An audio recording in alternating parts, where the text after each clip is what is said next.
That lawsuit is one of more than 50 filed against President Trump's travel ban. Brian Levin is joining us live via Skype to provide some insight into the mounting legal battle.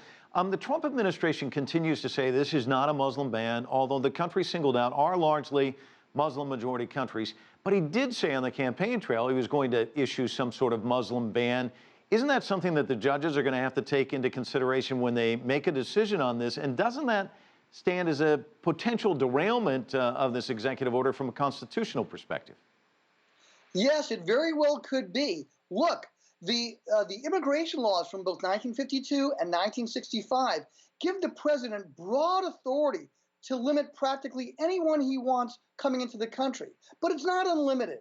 So, for instance, the Constitution prohibits religious tests. However, the more the president can show this is a thought-out national security issue, the more the court will try to yield to him. However, the fact is that when there are people who actually have visas, and to a certain extent, that enforcement has been changed. This has been a kind of cobble as they go kind of thing.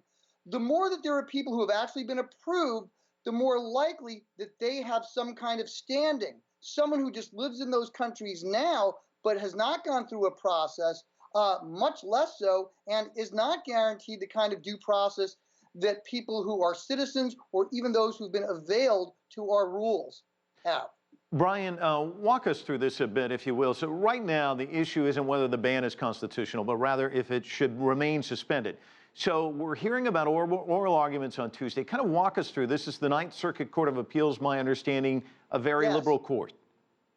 Yes, the United States federal court system is divided into 94 districts where trials are held, and we've had a bunch of these different places have challenges.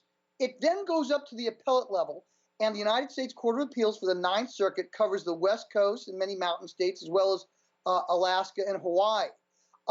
And so what's going on now is basically operationally is, will this suspension of the ban continue as the litigants battle it out as to what the president's authority is and whether or not it violates various parts of the immigration laws as well as the Constitution. My sense is, unless the federal government can show some kind of irreparable harm, there's a different standard when we're talking about the temporary suspension than something else.